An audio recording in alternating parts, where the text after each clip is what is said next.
to forge the narrative. Hey everybody, welcome to Forge the Narrative. My name is Paul, your host. I'm joined tonight by Adam Camilleri. Thank you so much for listening, guys. Welcome. Happy to be here. And Red Powell. Hello, hello. We are the Battle of Lost Halls podcast. Thank you for joining us. If you're listening to the show right now, know that I'm going to be doing a little bit of alteration to the feed. It should be absolutely seamless to you. You shouldn't notice it at all, but I'm going to be making a change on the back end in a little bit, maybe in a week or so, that may affect the show auto-populating in your reader, aggregator, whatever. It shouldn't. Everyone says it shouldn't. The internet tells me that it shouldn't, but I just want to say it right now that you may have to find us again if it goes a couple of weeks and you don't see us. I promise we will be publishing a show every week, so if for some reason you don't get it in a week, you know to look for it again. Again, should be seamless, should be no issues, but I just want to mention it just in case. Sorry, a little bit of housekeeping at the very beginning of the show. Fair enough. Sounds innovative. Sounds like you're trying to do and mix stuff a bit, do some exciting things. Well, we'll see, right? Check out the website if you have not already. That thing is, we're updating it. Got some things. Going to put some lists up there that we've been working on. These are like complete homebrews, things that we think might be interesting to play, and for all types of factions. So if you just want like a starting point or want to food for thought, go check out the website pretty soon. ForgeNarrative.net. So on this episode, I would like to talk about psychic powers, a little bit of psychic powers, and that's going to lead us into a little bit of Xenos conversation, maybe talking about Tyranids, maybe talking about Drukhari. See where the conversation leads us. I think it'd be interesting to talk about psychic powers and if you need to mount a psychic defense. Like, do you need to really have something in your army that can compete against psychic powers? And my initial thought is yes, absolutely. I'm not trying to give away the conclusion. So this is what I think, because we talked previously about how dominant Magnus can be, especially coming in turn 3. With only 2 turns, him controlling all the momentum and getting super powered up, and then 1,000 points now, over 1,000 points, like 1,100 points of 20 paladins in a Grey Knight army is going to be something that people can easily throw on the table. Yeah, and I think a lot of people are coming at this perspective on psychic, thinking that psychic armies are going to decline simply because we know now, it's been all but confirmed that both Thousand Sons and Grey Knights are not going to be able to consistently spam their smites without the price point of the smite going off increasing, yeah? I haven't seen that, but we'll see. Yeah, well, right now, as it stands right now, they don't have it. Right. So it was in a chapter approved, and we haven't seen it added in necessarily. And so that's definitely something to look forward to see if that gets added back or not.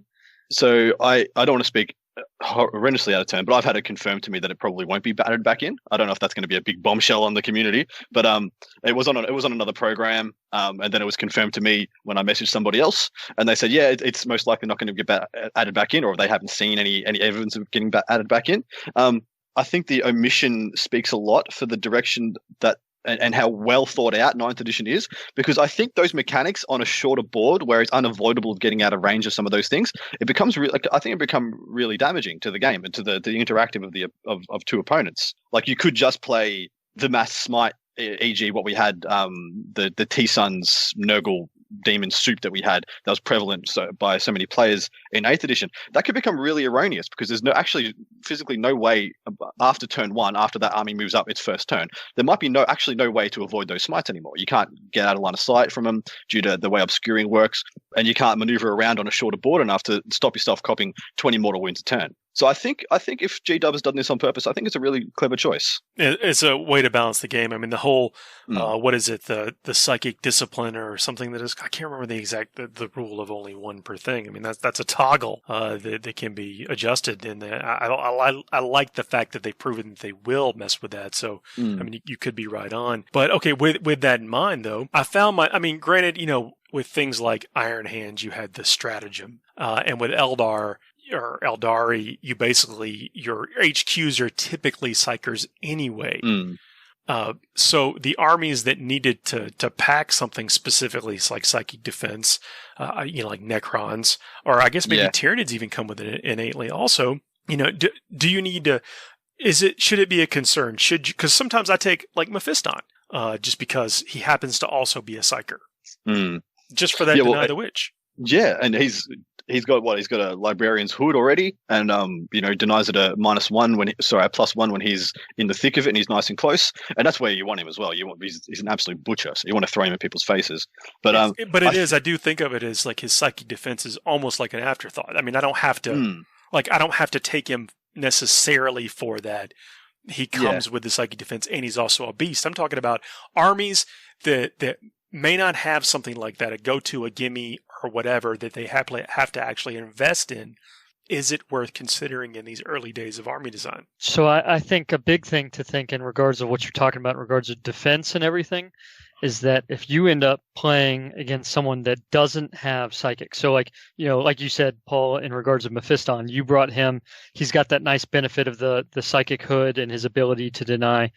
However, if your opponent, let's say you're playing against, Necrons or Tau or someone who doesn't have psychic, or their army, they just didn't choose to bring psychic, you now have the utility in playing the missions to be able to choose. You can actually lean that psyker character or, whichever psyker element towards a psychic action, and that for your secondaries and mission construction. And so that there's some flexibility to that, where I think that there is a lot of weight towards bringing it. I know that's kind of a segue. So I'll let you continue, Adam, but I did want to say I thought that was a really good point of flexibility. Yeah, I agree. I think it would be a mistake for people to walk into this edition thinking psychic wasn't going to be powerful still. But I think it's going to change its form. It's going to morph in what we notoriously have used it for. Because in all honesty, a lot of the time the psychic phase was used to either, if you were Eldar, usually it was a combination of buffing and dealing damage, like you push through a couple of smites and then an executioner, then your doom and your jinx and your thing.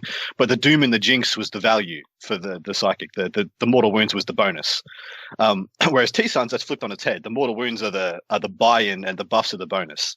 And if you look at, I think might see a fundamental flipping there. I mean, I think armies like T-Suns still have enough direct damage powers that they can still function as a damage dealing psychic army, no issues.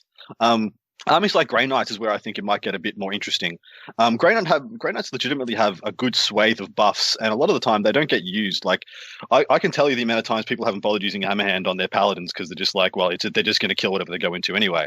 But now you're just like, oh well, I've got the extra powers, nothing else to do it for. They might as well get Hammerhand and double down on my insurance of finishing this job or whatever it is they've got for them. So I think we're going to see a lot more diverse psychic powers in use. We're not just going to see, oh, yep, this guy's got 2 damage powers, this guy's got 2 damage powers, this guy can have 2 damage powers, this guy can have 1 and a buff. It's going to be pretty diversified, which I think is good. And I like the idea of a more interactive psychic phase rather than just being like, okay, this smite. You wait, other than I've got my 1 deny, I'm just waiting for them to roll the first low roll on their 2d6 for their smite. There's the first 6 they roll on their smites, I'll try and deny that one. And if they roll anything above a 6 or they got +1s and stuff, I just ignore it. That's part of what I wanted to at least get us where in a conversation is, if an army is dedicated to casting psychic powers, can they just take so many to where your 1 deny that you may be able to muster isn't really worth considering to begin with? Doesn't make any meaningful impact. Yeah, I think that is the thing. But I think you would be I don't want to say you'd be a fool, but I think you'd be mistaken in thinking that you shouldn't have 1 pocket deny most of the time if you're going to a tournament. Like, just because some guy's going to have 20 possessed and he needs to warp time, and you're like, I need to have the option to interact with that, or I'm going to get steamrolled. I think that's something people should absolutely plan for, because it's going to be a real feel bad. You're like, oh, well, I could have taken this deny strat, or I could have taken this assassin or this inquisitor or this Mephiston or whatever, and you're like, nah, I chose to take this other dude instead. Oh, cool, I lost. Because this guy got 1 power off and just crushed me. But that's putting so much faith in one. Being in one, you've got to be in range. Then you've got to they've got to roll a number that's attainable for you, and then you've got to roll to stop it. Yeah, sometimes look, the deny strats, the 4+2 deny strats have actually never been worse, because was my understanding that you can no longer re-roll the 4+ when you try and deny a power. That being things like the Iron Hands have that. One of the AdMech guys have it. It's pretty prevalent. Yeah, the command point reroll is now completely defined, and it doesn't say your one-off strategy to deny the witch. Yeah. Exactly. So they've never kind of felt worse now, because I mean, sometimes you'd have that 4+ to deny, you'd fail it, and you'd be like, well, I'm going to lose if I don't Yeah, if I don't get this warp time denied, then it's game over anyway. Might as well hell burn to pay. CP. Exactly right. So yeah, I'm of the opinion that they've never felt worse. But look, you know what the lay of the land. Everyone knows what the lay of the land was going into 9th edition, and Psychic was a significant portion of the game. And going into a 9th, thinking it's just going to completely drop off. I think that's a mistake. It might not be anywhere near as brutal as it was, but I still think you're going to want that ability to stop that doom on your key unit, or like I said, warp time being the best example. Yeah, it's one of those things to where I guess you can get kind of caught in circular logic, but like if the board is smaller and denies are always in range, that means my army's I'm not gonna take psychers because they're always gonna have defense within range, and so they never take defense because you never take the psychers, and then somebody shows up with all the psychers. Yeah, that's actually really true. I guess. Well, some armies don't have the choice. Like I said with T-Suns, like I said with especially with Tyranids as well. You can't really take a Tyranid. You can't take a Tyranid HQ that's not a Psyker apart from a Tyranid Prime. And so you've already got this investment, so you might as well get some mileage out of it. I guess that's the assumption. But yeah, I actually see where you're coming from. That is a good point. People are always going to be in denial. So maybe then we're talking about whether or not you need to take things that double down on your buffs, like the +1, like Ironman's got his +1 to cast and things of that ilk. Magnus. We know Magnus is a bit of a beast in the psychic phase. Maybe we're just looking at really powerful psychics, or having so many psychic powers you can just force through things when you need it. Like a ton of demon princes. I mean, they're going to be always threats, but they also are just kind of inherently psychers. I mean, not yours, Red, but the rest of ours. That's right. That's right. You got any perspectives on that, Red? What are your thoughts? Yeah, I mean, I agree with what you said in regards that you always, I mean, there's certain events, team events maybe, where you can skew one way or the other, in regards of psychic preparation. But I completely agree in regards that you need to always expect that there's going to be an army out there that, whether it hinges on it or it can absolutely take advantage of the fact if you aren't bringing psychic powers into play, right? So this whole game has a combined arms concept to it, where we've talked before about the difficulty of being a pure range or a pure melee, leaning one way or the other. And so to a point, ignoring a phase of the game, some armies unfortunately can't help it. And you'd like to hope or think that you look at Tau or Necrons who don't have psychic phases, and you hope they have something that allows them to kind of make up for that. And I'd argue, at least for Tau, I mean, if anybody's played a couple games of 9th edition in stark contrast to 8th edition, Tau, their ability to overwatch without having to pay CP is huge, right? That's massive. Mm-hmm. However, when we get into the psychic concept, that's an entire other phase. And there are, you mentioned like Thousand Suns, and there's just ways that those factions can really take advantage of the game in certain ways by applying themselves. And so you really got to figure out, what you're bringing and what you're doing. I mean, even, Dark Eldar, one of my, now you can't do it in 9th edition, but back when we could change out relics beforehand, if I knew I was going up against psychers and I didn't have any psychic capability myself, I would probably bring a relic or something that gave me that flexibility. And now you got to go into it thinking like, maybe you should just settle for that to a certain extent. With the relic picking, is that all done pre-game in your list building to where you can't even alter that now when you get to the table? That's right. Yep, it's going. Out of the book, everything is preset. So your relic, outside of paying the stratagem, I believe for the new relics. And Adam, you can correct me if I'm wrong here, but I think I know your free relic is selected beforehand. That's brutal. But I can't remember if you have to pay the stratagem and if that's preset or not. But I'm pretty sure you have to pay the stratagems pre-game. I'm not sure you have to have selected the relics. I'm still waiting to get some definitive word on that. Yeah, I know things like the warlord traits. If you want an extra warlord trait, that has to be noted on your list. So I'd assume the relics would be as well, just based on that, seeing as they're both in the same codex and written at the same time.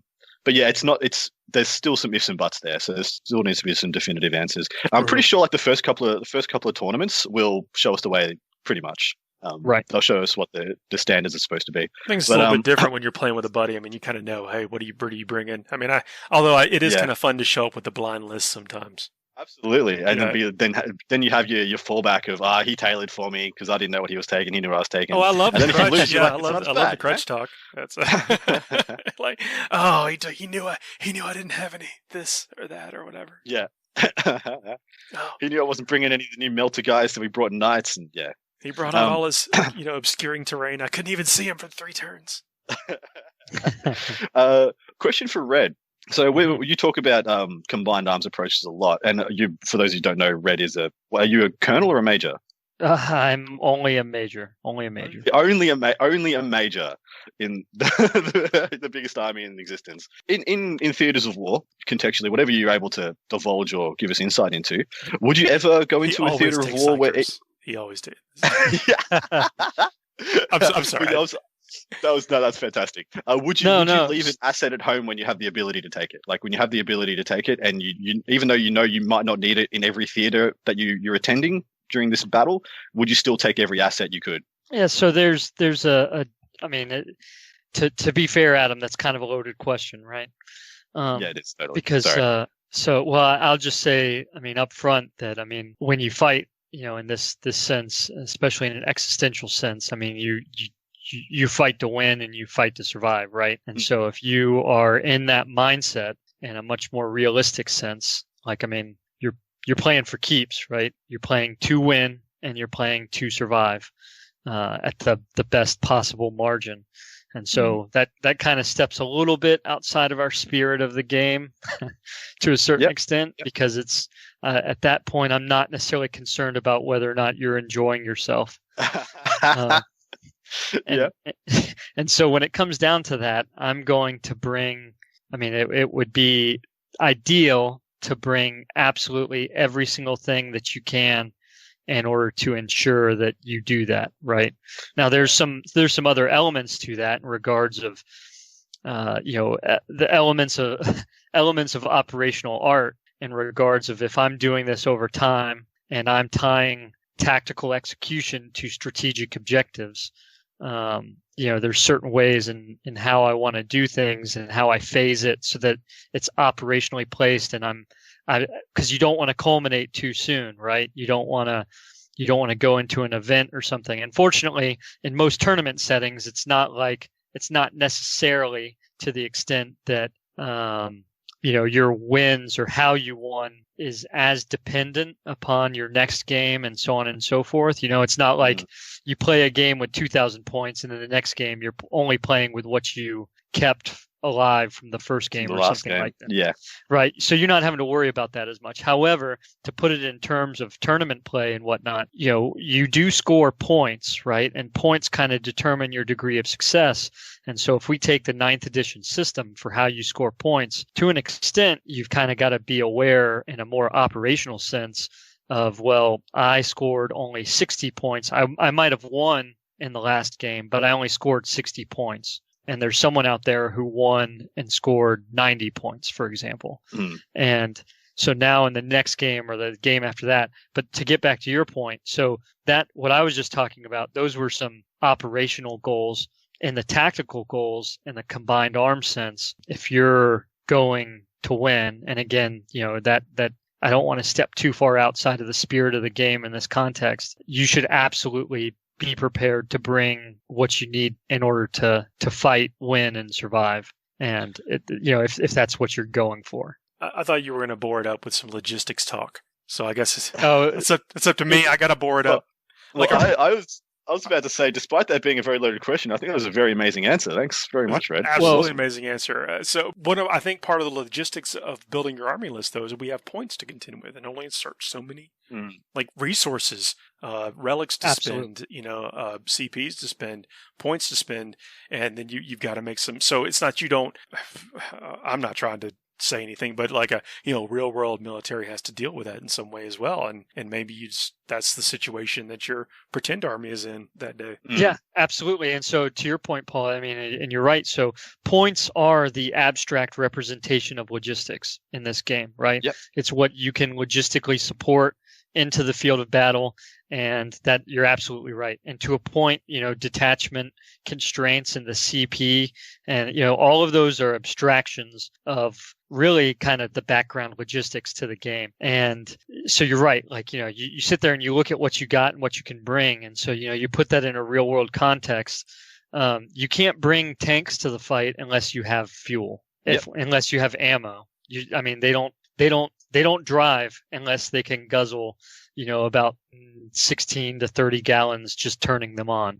And so, it's a whole other thing. But so, of course, again, the points are our abstractions in regards to logistics. And it's absolutely right in regards of, well, I can only bring so many of this. And if I'm going to pay the CP for, it does get even playing around with list building here at Ninth. Okay, if I bring a patrol, I know I'm not going to be able to bring more than 2 of a heavy option or a fast option or something like that. Like, you're definitely constrained to a certain extent.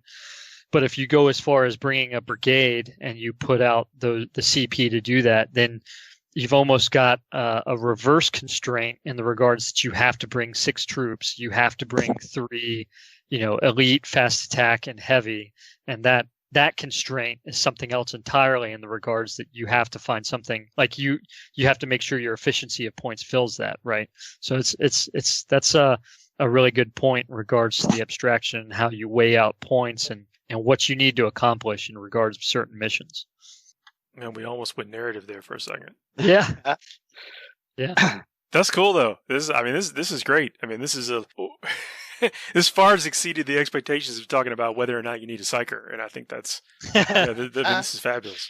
Well, and it's to Adam's point. If the other person has it, right? So this has been the constant. In a historical context, as history has gone on, there's constantly been revolutions of military affairs, and it's where these, someone brings something new to the fight, and so everybody's, if you're going to play in a game at your local meta, your local tournament store, and if someone there has Thousand Suns, like, how are you going to counter that, right? It's just like what Adam was saying in regards of understanding what the other person's going to bring.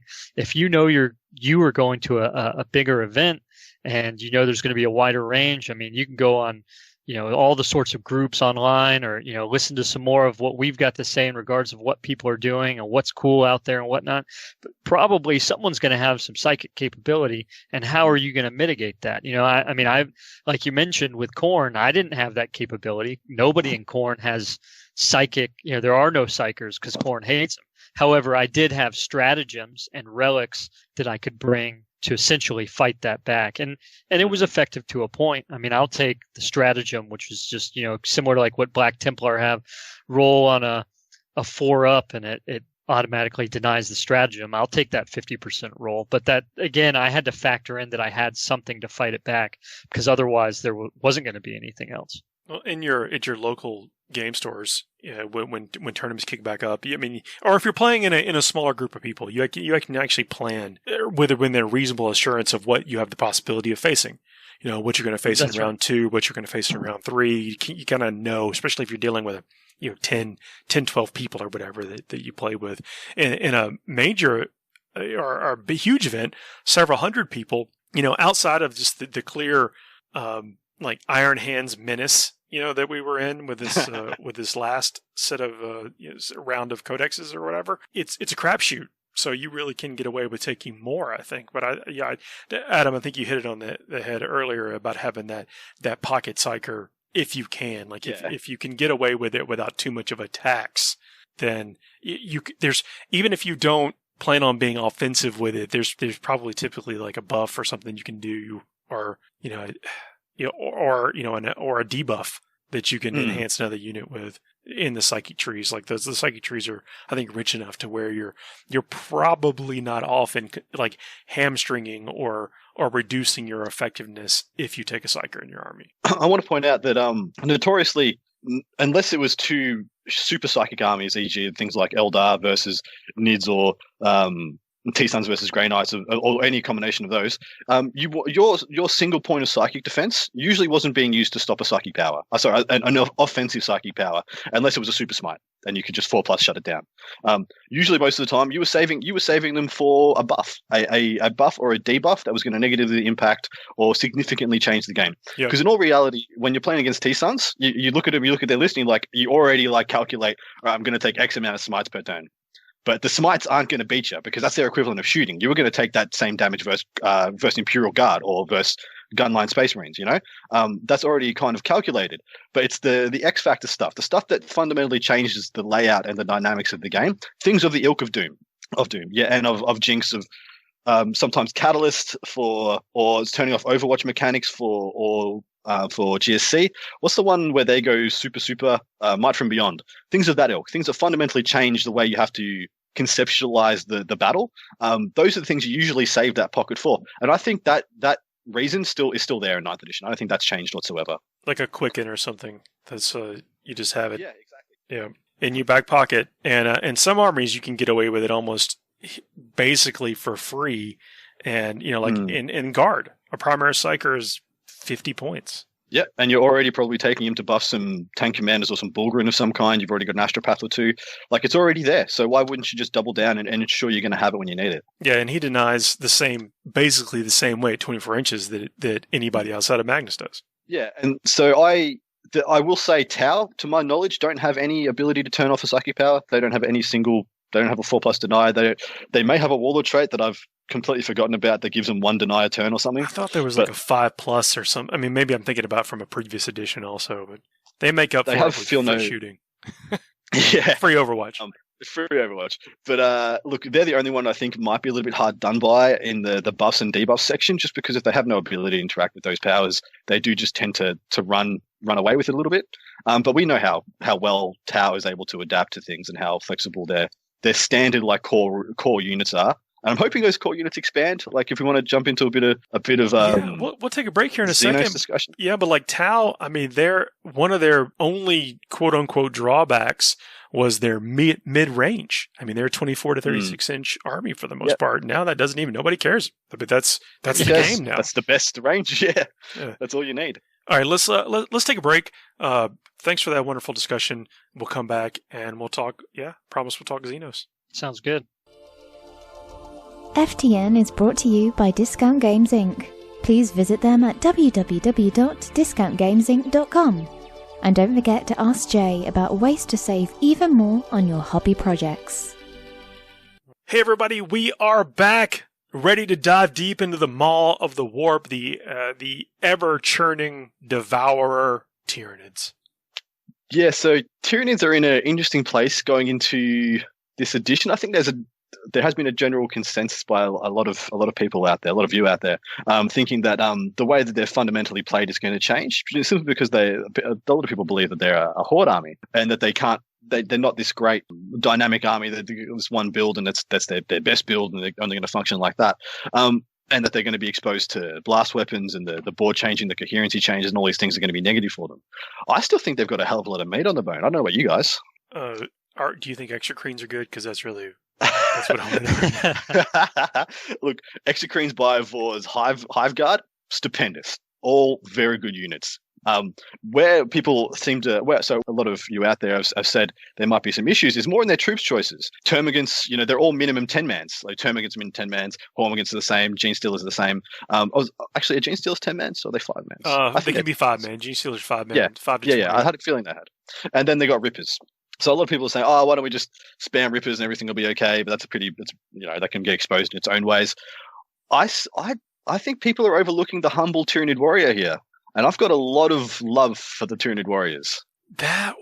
So they've had, I think, some varying degree of rating over the course of this past 2 editions, and there were some fringe cases of being able to bring him in out of the hole of a the burrow or thing. Trigon. Yeah, they come up from after that. I don't want to breeze past the Gene Stealers. I think the Gene Stealers are phenomenal for 15 points a model. Me too. But a 3-man squad of Tyranid warriors for 60 base 63 points for 3 Tyranid warriors. I think that's pretty good, man. It's 9 wounds, a toughness 4. Take him as is it Leviathan? They get the 6 up, feel no pain. They got 2 saves.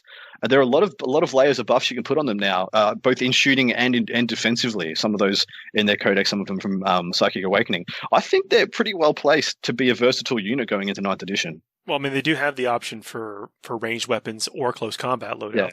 Well, each one of them can take a heavy bolter, essentially. Or you can take some baby las cannons and the venom cannon or the barb strangler.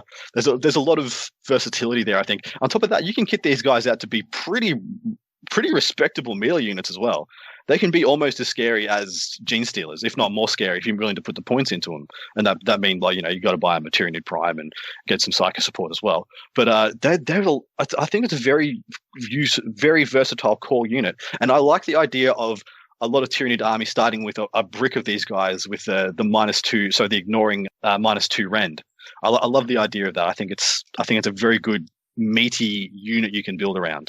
I apologize in advance. I had no idea what a Tyranid Prime cost points-wise from the previous edition. But now he's 75 points. Yep, he gives them +1 ballistic skill, weapon skill. And he's not a slouch in combat himself, but that's all he pretty much is. Unfortunately, like, he's not a psyker. Every Tyranid warrior's already synapsed, so they didn't need him for that. As a little like pocket buffer, I think he's pretty cool. Like, if you were going to take a big unit of Tyranid warriors, I think you'd go down that route. And in all honesty, I still think you can go down the horde route. You just can't. I would only take 10-mans, and I would spam 10-mans. Like, you take a brigade, yeah. You take maybe. 10-man unit of Hormagaunts, base points 60 points. That is pretty much for free. I mean, we were talking about a 5-point grot for orcs. Yeah, and one extra point. Yeah, 5-point guardsman, essentially. You're getting one extra. You're getting 1 point for. I mean, I think marginally better for what you can do with it, like offensively with the Hormagaunts. They are so much faster. They got that 6-inch consolidate, which I can't tell you how flexible and crazy that is in the right hands. Like, you can do so much janky stuff with that. They're so much quicker. They're actually not bad in combat for a 6-point model. They're actually respectable in combat, like, comparatively. Seeing as you can get 3 of these essentially for the price of 1 intercessor now. How many more attacks has the Hormagaunts got? And they move faster. Admittedly, they have no save. Like, they're literally cockroaches. but most things. I mean, I guess we all know that guy who rolls hot with his Gene Stealers. Like, that just happens. But most things, even what Tyranid warriors, aren't they like a 4+ save? That is. Am I remembering that right? No, they're 4+ save. Yep. Yeah, so I mean, that's basically no save to what you would encounter. Although I do want to talk about, like, I know we're not talking about Marines, but I think Marines with the Devastator Doctrine being turn 1 and then everything being able to go into reserves is functionally much, much worse. And so all the things that you want to shoot with las cannons or want to shoot with your extra AP or whatever won't be on the table because you can hide them a lot easier now, either through reserves, through everybody getting reserves spending the CP, or just some innate ability of the units. So, Marines are taking a step down as far as that goes. I know they're getting a refresh of some killer units, but like Devastator Doctrine was super powerful for a lot of things in the previous edition, and now it's going to take a big hit, like just with the way the game functions now. So what I was just going to say about the Tyranid Warriors armor basically being tinfoil, maybe that's not so much of a factor anymore. And a lot of I don't know about if you guys are keeping up with a lot of amazing content creators we've got at the moment putting out 9th edition games. I'm sure many of you out there have engaged with that and watched it. But you can see that with the way the terrain works now, you've never been more, apart from maybe 5th edition, you've never been more able to avoid damage turn 1. And if you're playing against some erroneous sit back and shoot Space Marine army, you're just like, well, I guess I'm just not going to let you shoot anything good turn 1, am I, brother?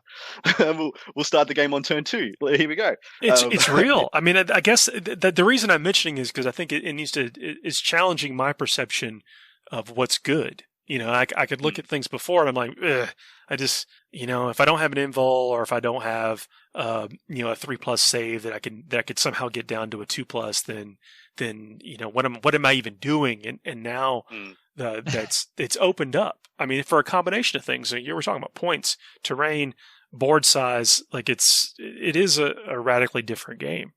I absolutely agree, and I think you have to leave some of your 8th edition at the door, but you got to take some of it with you. And the things you have to take with you is the context of what armies do. Armies are still going to play the same. You're still going to see the same things. There's things that are powerful in 8th edition are going to be powerful in 9th edition, apart from maybe some of the ones that got hit really hard in the points.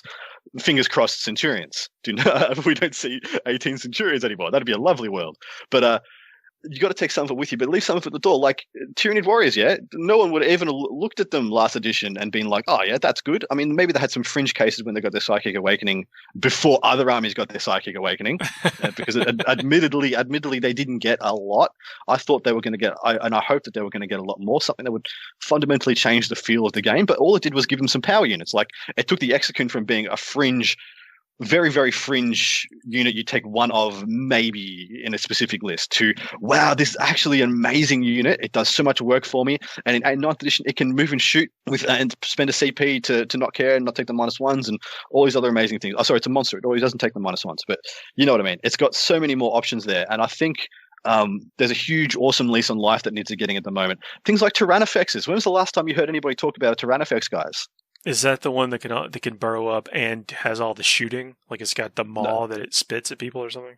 Oh, that's the Mawlock. Oh. There's the Morlock, there's the Haruspex. The Tyrannifex is the big shooty, the other build for the Turvagon. This is like a nightmare from, I don't know, like 10 episodes ago when I couldn't remember the name of that giant bug. I'm like, it looks so cool. Like, come on, it does this. I mean, but you've never seen one. Well, yeah, exactly. I think I played against them twice in the last edition and a couple of times in 7th, and that was it. But now, like, they're legit when they can shoot into combat. You can just ram those guys like a actual legitimate battering ram, like what you think a Carnifex used to be. Ram it in there. Oh, I've got acid spray, I've got a flamer, I've got a salvo launcher, whatever. You can either run away or stay here and burn, or stay in combat with me and burn. I think that's a lot of good pressure. And plus, they don't do that much in combat, so people aren't going to be hugely threatened by them, but they're relatively cheap for the amount of toughness 8 wounds you get, and you just ram them down people's throat and just make them squirm. I think it's cool. I'm really thinking about these Tyranid Warriors. I know I'm jumping back a second, but I mean, they do, like, the more I think about it, that might be a good solid base, because if we are still on the path that more smaller footprint units are objectively better, then these just nestle right in there. I think so, and I think if you wanted to, and you wanted to dodge the blasts changes, dodge the coherency change, you could just take a couple of 5-mans, take 2 or 3 5-man warrior units, bundle them up around a buffing Psyker or Tyranny Prime, Swarm Lord, whatever you feel like. And yeah, it's not a bad core to build around. But I, at the same time, like, if you wanted to add in some 10-man Termagant Hormigant units or some Rippers, because I think Rippers are amazing. I think they're also good choices. It's not all doom and gloom for that troop choice. I think there's a lot more to get stuck into there. People just focusing on the negatives, and I think that you can still get a lot of mileage out of it. Well, I think you're right there. Is that you need the smaller 10-man units because they can scurry about. They also, I mean, they're shorter. I mean, there's some physics about those models that I think will really benefit. And even a 10-man unit on 25 millimeter bases is not incredibly big. Real estate wise. And you're going to be wanting to hold objective, and you're going to want to be able to go out and maybe run something, or even surround a character model or venom through, or something. You want to you want to use them for the base, the real estate they can take up, while you have these other Tyranid Warrior type units going up there and doing some business. I mean, I think it's going to be a toss up between them and the Gene Stealers, but that'll require just some playing with, I guess. I'm curious to see, I think, what actually plays out, how it comes together. And so a fundamental tactic I think might become a core thing for Tyranid players is using Metabolic Override on a 10-man unit you don't care about. Like 10-man Termagant unit, 50 points. A Metabolic Override, for those who don't know, is you get to move again, but you roll a dice, and on a 1, you lose a guy. The unit takes a mortal wound. And you roll a dice for each guy in the unit. So 10 dice on every 1. On average, you'll lose 2 dudes. But the fundamental tactic I'm talking about is road blocking, is speed bumping people. Because if you can get onto an objective first and hold it, and then put something in the way of your opponent getting to that objective, that's money in the bank. That's points safe, secure in the bank for you going into the next turn. And so I think Tyranids can do that just as well as Imperial Guard can, because that's something I plan to do. Just double move guardsmen into people's faces to stop them getting on objectives when I get there first.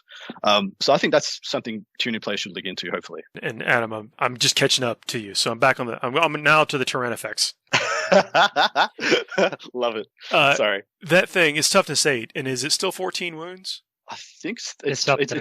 It's up there. It's between 12 and 14. So that means that the giant model can hide behind obscuring terrain. It can, mate. It's not 18 wounds. Yep. You can hide that big boy. So you can slink this dude up and have him come in with his stinger salvos. So I mean, I take stinger salvos, but acid spray is the one people are talking about at the moment. 2d6 D3 damage, auto hits, 18-inch range. Shoots twice if he moves under half, or is it twice when he stands still? The weapon beast. If this model does not move in your movement phase, it can shoot all of its weapons twice in your shooting phase. E.g., if you're in combat with somebody in your shooting phase, you just 4d6 them.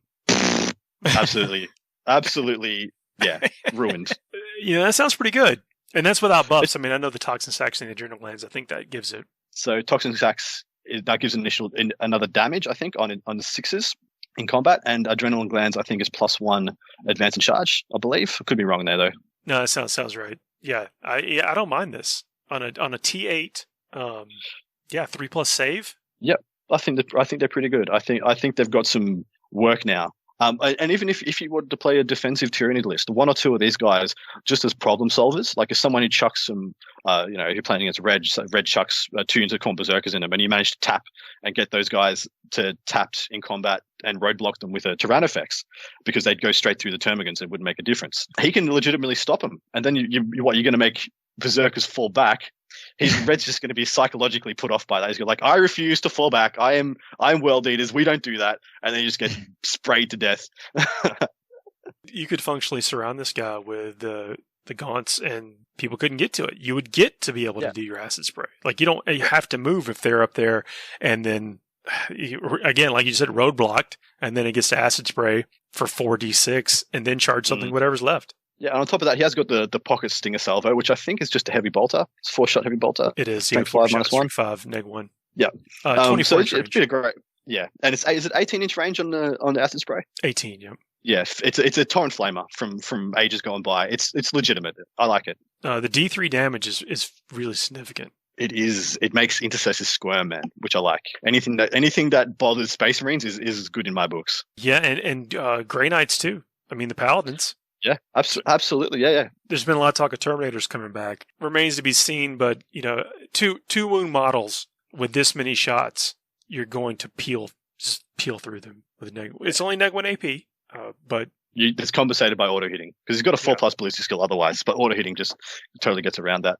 But and we are dodging around some of the obviously good choices. Like I said, the Exocrine, the Hive Guard, the Biovores, those things are just good. Another thing I want to talk about, and I know people are going to cringe when I say this, flying Hive Tyrants. Those massive wings, you might have to bleed. Those massive wings that you could never hide behind anything anymore. Well, he's 12 wounds now. You could hide him behind whatever you want. That's important because that was it. I mean, you knew if you put it on the table, you're gonna Okay, I used to have a tenet when I was building army lists. If your faith and hopes and dreams revolved around something that could be killed by a heavy bolter, you probably needed to start over. And the Hive Tyrant was one of those things. The Harpy's one of those things. Like people, it's got all these guns. Like you could kill it with anything. Yeah. But you bring up a good point. Yeah, you can hide that sucker now. And his damage output is still legitimate. He's still a beast in combat. He's still a psyker. He's one of the best and most well-rounded units in the game, I think. I'm not quite sure where the points are. Admittedly, I haven't looked at the points. But Flying Hive Tyrant is very versatile, and we know how good they are. We know how... The Hive Tyrant with wing starts at 200 points. So, I mean, as far as HQs go, that's not terrible. That's not terrible, no. And then, of course, you'd have to buy him his guns and his melee weapons and whatnot if you wanted that. But yeah, I think he's a very versatile choice, and I think he looks pretty good in this edition. Yeah, just because you get the option to not have him die turn 1 if you go second. I mean, I am digging, though. I mean, I'm digging the Broodlord still. I'm digging the Gene Stealer still. I mean, again, maybe that's just because I'm trained to think that way, but I'm also kind of shell-shocked from being on the receiving end of Gene Stealers for going on the better part of 20-something years. Oh, mate, I think everyone's is conditioned to be fearful when they hear Gene Stealers. But I think 1 unit of Gene Stealers, 1 unit of 20, if you would take, but the only reason I don't like taking Gene Stealers is because you almost feel like you have to buy that Swarm Lord to make him go. But in a defensive list where you just hold the Stealers as a deterrent, I think it's really good. Because if you're going to buy Swarm Lord and you're like, well, I'm going to buy how many points is he? 200, 300 points? 270. I'm going to buy a 270 point model for a single turn. Walking model. Yeah, walking for a single turn to buff a single unit of Gene Stealers. You're like, well, I guess I'm taking 2 units of Gene Stealers now because I'm taking Swarmlord to justify his cost. And then all of a sudden, you've got a Gene Stealer army because it's like half your army to take 2 units of Gene Stealers and Swarmlord. I don't think you need him anymore. I mean, it used to be, with the tippity tap, you would want a Swarmlord because moving up, triggering something to move again, destroying something, wrapping something, going up and engaging something else. Like those aren't the critical moves anymore. That's true. And so I don't know that you want to invest in the Swarmlord for that, unless you're just a particular like Swarmlord enthusiast. You took him for a function, and I don't think that function exists anymore. Yeah, that's true. And on a shorter board, it's like you said, it's way less relevant. I do want to say, Swarmlord is a mad dog. Anybody who cuts off Calgar's arms is sick. Best piece of fluff. That fight, so good. Hey, that's fair.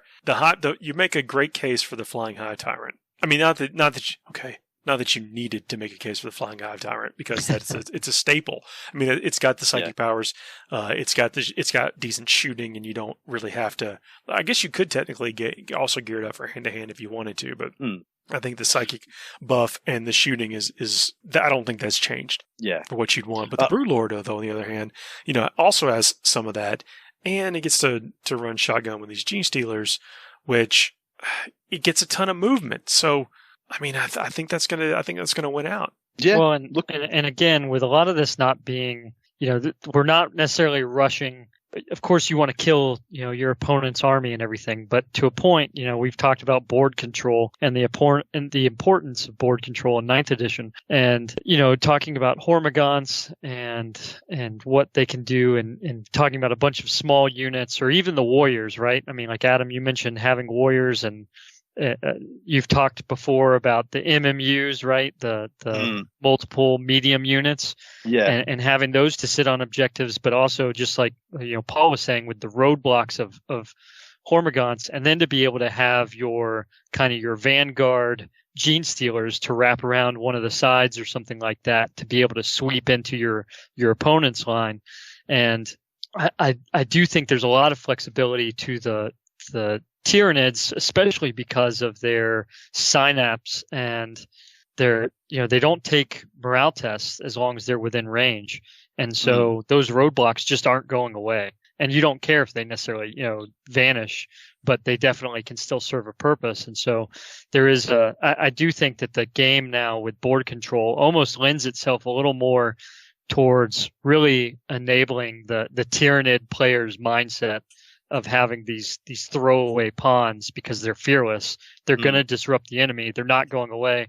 And all, you need is really one Hormagaunt model to be, or a warrior to be sitting on an objective. And the other model, your opponent's model might not be objective secured, and you've got it. And, how many times is that going to come into play, right? I think you hit the nail on the head there. There is this definitive combined arms approach when it comes to Tyranids, because admittedly, they don't do anything the best that I can think of. They're not the best in combat, even though they're very good. They're not best at shooting, even though they're quite good. They're not the best at psychic, even though they're very reliable.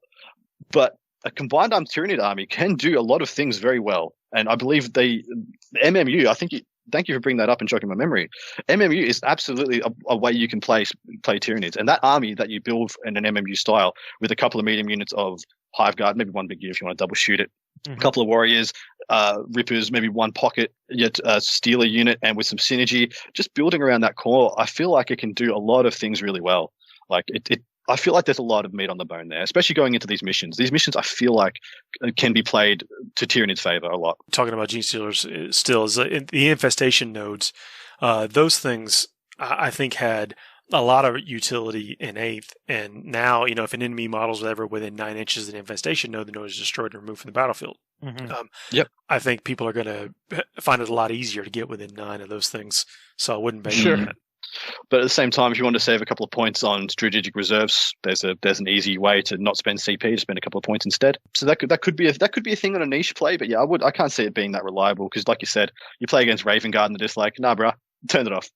Well, I mean, it's free. If your army includes any units of Gene Stealers, you can place up to 4 infestation nodes anywhere in your deployment zone when your army deploys. For some reason, I still thought they cost like 5 or 10 points. Maybe I'm tripping. Thing. I mean, I don't Mm. But I think this one's free. Sick. Yeah, there's again something to do there. You're right. There is some play here in the Tyranids, and that's kind of there's everything. Things are open. Mm. But And yeah, the going into Tyranids the may be competition, it's wide open. But I mean, the Tyranids may be kind of uniquely poised because they have strong melee and then just the casual deny the witches. So you're not really going to be outmatched. Mm. You're going to have tools in your toolbox for whatever you come against. Mm-hmm. Yeah. I feel like they've got some playability in every phase, and I like that because it's the opposite of say Necrons and Tau. Tau obviously they have their one super phase. They play a very good movement phase, and they play a ridiculously good shooting phase and a very good Overwatch phase. Tyranids can do every phase. You might not be a standout, super crazy, insane in every phase or in any one phase, but the fact that you have the option and the ability to play in all four of them to a really dynamic and good ability, I think it's a very good General's army. I think they had a somewhat linear path to efficiency before, and we don't know what any of those efficiencies are right now. At least how it plays out. We don't have enough reps with it, but just far as how the point increases were kind and unkind to certain codexes, I think the Tyranids have come out okay with it. I think so too. We'll see, but I know I used to really enjoy seeing warriors on the table. I do, again, showing my age, remember squaring up against some of the original warriors. Yes, and that came in that Tyranid Attack box set and stuff. I know they've changed a lot, but now there's the big-headed warrior, and then they got the weird-looking weapon warrior. See, no one knows what any of this stuff is. It's because they've all got big heads and weird weapons, mate. But I think, you might be onto something. I mean, for less than 80 points, you're going to have, 12 wounds? Mm-hmm. With functionally in cover, a 3+ save, and then other ways to debuff them. The people are going to try to have to find ways to manage that while they're also dealing with your Gene Stealers or Hormagaunts, or you've made me a believer of the Tyrannifex. Nice, good. I'm happy. But comparatively, I don't do. A lot of you out there don't like it when we do cross-faction comparisons, but an interesting one to know is points per wound. It's like a Space Marine Intercessor is 10 points per wound, 20 points per model. How many points is it for a single Tyranid warrior? 20-odd points. 21 points. He's got 3 wounds, a toughness 4. So he's essentially the same as the Intercessor, but he's got an extra wound. 1 less save 4+, save 3+. But wounds are one of the best fundamental mechanics you can build a list around. Like, I mean, I know that is 7 points per wound, so that is 30% better. I mean, it's got 1 less save, so those wounds are less. We're going to call it 20% better than an Intercessor. But comparatively, you said it was 60-odd points, for 3 Tyranid warriors. 63 points for 3 Tyranid warriors with no weapons. That's just bug naked. Yeah, there's butt naked. So the same on Space Marines, the same amount of wounds. That's 12 wounds of warriors. 12 wounds of Space Marines comes in 120. Twice the amount of points. Same toughness 4, 12 wounds, 60 points, 120 points. I think there might be something in that. Like if you wanted to take, it might not be good, might not be great, but it's a thing. It's a thing that you can comparatively look, points per wound. This actually shapes up okay to one of the best armies in the game and one of the best units in the game. I think you're going to need people on the table, like bodies on the table, and then those stack up really well. I mean, again, they could do things. You could play I'm going to shoot from 36-inch range with a couple of guns. Can you equip all the warriors with guns? Yes. Yeah. They're all they've got a lot of flexibility, in my opinion. Yeah. Death Spitters and Devourers are the 2 regular guns. So the Death Spitter essentially being an assault heavy bolter, shorter range, but a 3-shot. 3-shot strength 5 -1. Very, very good. I think the Devourer is only strength 4 though. But shorter range. But it's an assault weapon. You can advance and shoot with it. Well, and you can make the guys. Any model can replace his Devourer with 1 weapon from the basic bioweapons or melee bioweapons. And then for every 3 models, 1 can replace its weapon with the basic biocannons list. So you could have a kind of standoff, and you could. Well, people talk about double shooting Hive Guard. If you're playing against a heavy infantry army, and I'm bringing like 80 guardsmen, you double shoot your 9 bloody Tyranid warriors and you have 3 heavy weapons. So what's that mean? You got 6 heavy bolters in there, and you double shoot that 6 times 3, 18. So you're going to have 36 heavy bolter shots coming out of this unit, and in addition to double shooting venom cannons or barbed stranglers. It's a legitimate amount of firepower. On top of that, you can give them rending claws or bone swords, or I think the lash whip and bone sword. I'm pretty sure the lash whip is not the best option anymore, Because that used to be the mainstay, Paul, wasn't it? In 6th and 7th edition was a Lashwing Bonesword. Because that's what they came with. That's right, and it did look the coolest sometimes. No, yeah, it was. No, you would deny attacks of people or whatever. I think, right? Yeah, yeah. But I think double Bonesword or Rending Claws are the best options there. And honestly, probably the Venom Cannon's the way to go because you want to keep it with a bit of duality. Can function against anti-armor. Can function against things like of the ilk of Terminator Centurions, things like that. So I think the Venom Cannon's probably changed. Better. I mean, you still have to be able to kill a knight, in one That's right. turn. So you have to do that still. Like I know we've talked a little bit about the wondrous and amazing things that is a new edition and what you can try, but like some things are the same. You still have to be able to, like, if they present a knight to you on turn 1, you've got to be able to kill it. Otherwise, they are going to present one to you on turn 1. Man, I'm excited to like bum rush a Gallon into somebody's lines when they're playing like a dense, bubbled up like shooting army and just make him explode. I think that's still just hilarious. It's just fun. I mean, for you, yeah, of course. For me, yeah. Oh man, it's good chat about Tyranids. I know we talked about him when the Psychic Awakening has come out, and it has, like, those things are also still pretty good. But what passes for a good troop nowadays is really worth examining. That's really well said. Because everything's like the battlefield role of things is, granted, speed bumps are still speed bumps, but the way that speed bump plays or how you layer speed bumps is an altogether different animal. Agreed. Did you want to touch on another faction, or do you want to? We're running close on time. I know, Reg, you've been working on a Drukhari list. I don't know if we want to touch on some of that because they've been. I mean, we've briefly talked about them. That they kind of seem like they got the short end of the stick. With points. Yeah, so I and to be fair, like, I haven't finished this up. I think there's a lot to still play with it, but so what I was trying to do, and I'm sure some folks might not agree, but I was trying to figure out a way. I've always from essentially when their models were delivered back when in 5th edition, their new update, because they used to have the 3rd edition models. They came out with these sleek 5th edition models. And I really bought into them back then. I've always been a big fan of the Raiders. I kind of like the space pirate, them hanging off the Raiders, like en masse, and them just like doing like almost like a drive-by shooting kind of deal. They fly by. There's 10 of them just sitting there with their guns loaded. I like the idea of splinter racks, giving them extra shots. And so I've been kind of trying to play around with how to best approach that because, we're talking about bodies and speed bumps and everything. I think that this concept of transports and the durability that vehicles provide and what that means and being able to get out of there and being able to engage necessarily, especially with the open top vehicles, so I know just efficiency wise, probably people are going to lean towards the Venoms. Because they're smaller, they're kind of cheaper, but I really like 10 warriors, and 10 warriors is kind of expensive. I mean, they're 9 points, which is pretty high in regards to some of the other troop choices that are out there. But with all those poison weapons, and so the looking at the custom Cabal traits from Psychic Awakening, the one that I really like is the poison one, which is it's the Toxin Crafters. So when resolving an attack made with a poison weapon by a model with this obsession on an unmodified wound roll of 6, add 1 to the damage characteristic of that weapon for that attack. For the purpose of this obsession, a poison weapon is any weapon that has poison weapon ability. So you take all of their rifles, right? All their their poison splinter rifles. You have one of those drive up. I mean, so every wound roll of 6 unmodified, as long as it goes through unsaved, which is kind of the big caveat to it because it has no AP, that's a dead Primaris there. And so there's some weight to it. And then you talk about, these monsters or the larger, Indominus just released, right? So you've got bikes that are out there. You've got things that are toughness 5.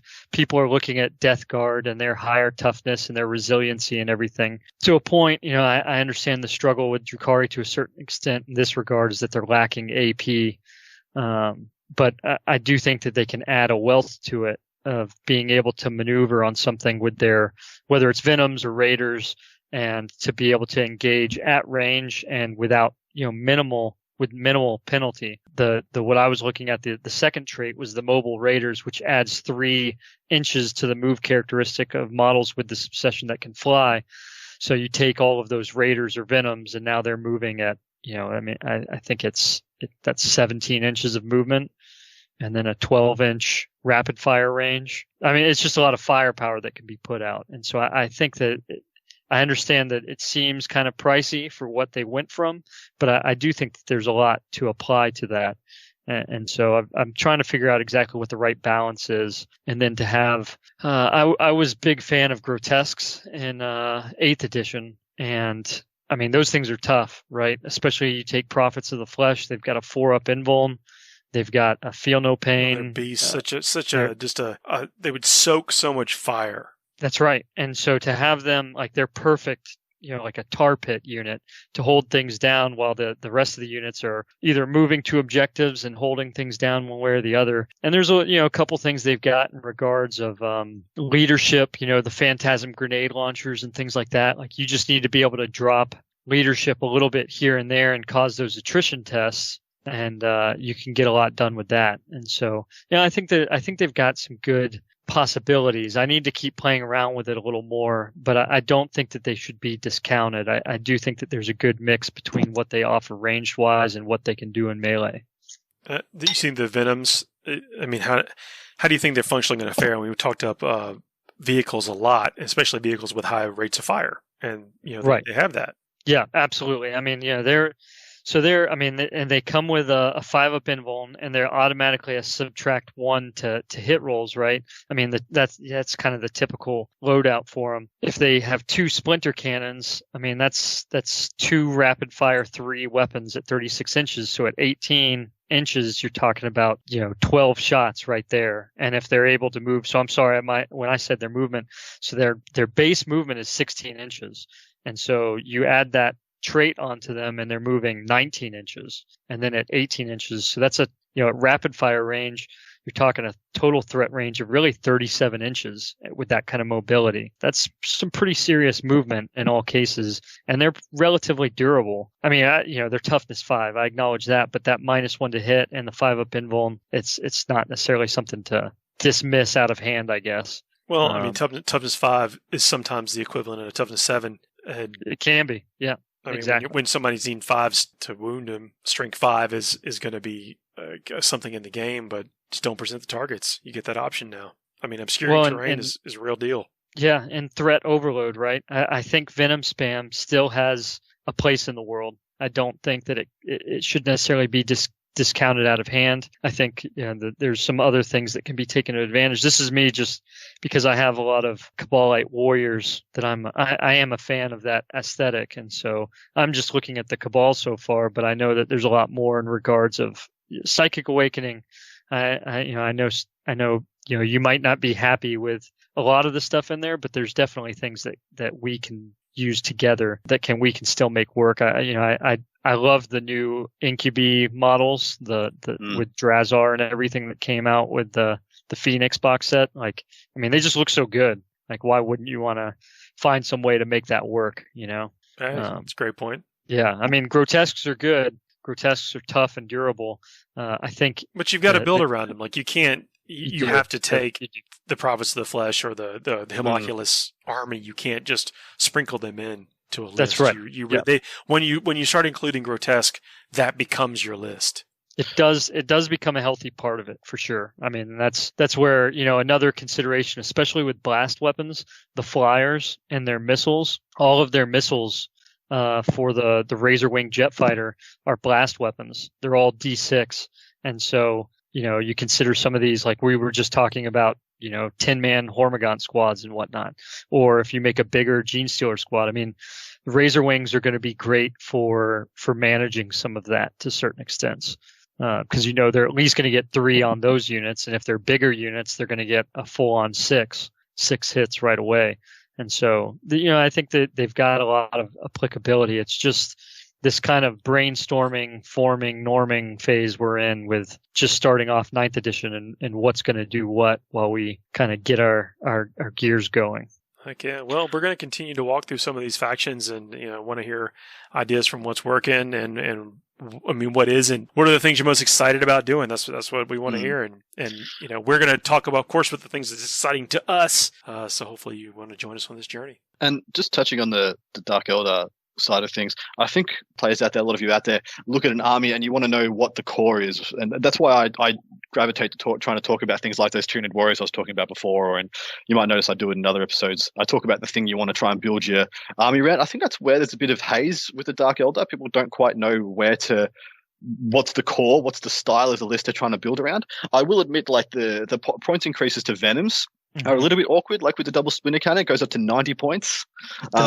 Yeah, I think that's a bit awkward. So maybe you do want to just go stick with the splinter rifles, say 15 points. You get like, was it 2 less shots, but 15 points saved? Maybe that buys you another Venom. Right? Yeah, it's still poison. Yeah, it's the same weapon. Yeah, as far as that goes. Yeah. So maybe after you buy your 3rd Venom at that point, at that price point, you've got enough points from other places. You buy a 5th Venom, and that's just giving back all the extra shots you just missed out on, and then some, and extra wounds. But what I like is the topic you brought up before, Red, MMU. For Cabal units, I really like the idea of 2 or 3 medium-sized units of grotesques. Like, I think that's a really stable. If people want to think about a stable core to build around, you can do the same thing with Talos. Two or 3 man units of Talos, maybe 2 or 3 of them, maybe not 3 of them. It's a bit on the crunchy side, but like a meaty, stable front. Like that's what I feel like Dark Eldar might need. They need a stable frontage to perform, to play the game from, and then they can stage these flanking maneuvers and these eating around the edges and investing their poison resources and their DACA where they need to. But yeah, it just seems like they've got the price for their core, the stuff you got to build a list around, got hit harder than maybe some people wanted. I still think what you're talking about though. I like Raiders a lot this edition. I actually like Raiders a lot. And I think you hit the nail on the head there where you just say, hey, just mass some guns that are good at clearing objectives, and you have those in spades. There's a lot to like there. I think that was really well said. Yeah, heck yeah. Well, I mean, I think that's all our time today. We're going to continue talking about Xenos next week. Do we want to have that little chat about what is Xenos, what isn't Xenos? No, we'll have that be revealed as time goes on. We may have a special interview segment next week. So again, I mentioned a bunch of exciting stuff coming down the pipe, and that is not stopping. So you're going to want to make sure that you subscribe if you haven't already. Like us. I mentioned that thing about the feed. Keep checking back. We're going to be releasing something every single week, and you do not want to miss it. Yeah. Yeah. Where do you go? But where do you go from here, Paul? Like Dan Abnett, Duncan Rhodes. It's surely it's downhill from here. It may always be downhill, but it's always going to be good. So as long as it's fine if it's downhill, if it's an enjoyable ride. We'll be all right. We'll be fine. Hang in there with us. Red, Adam, see y'all next week. See you next week. See you later.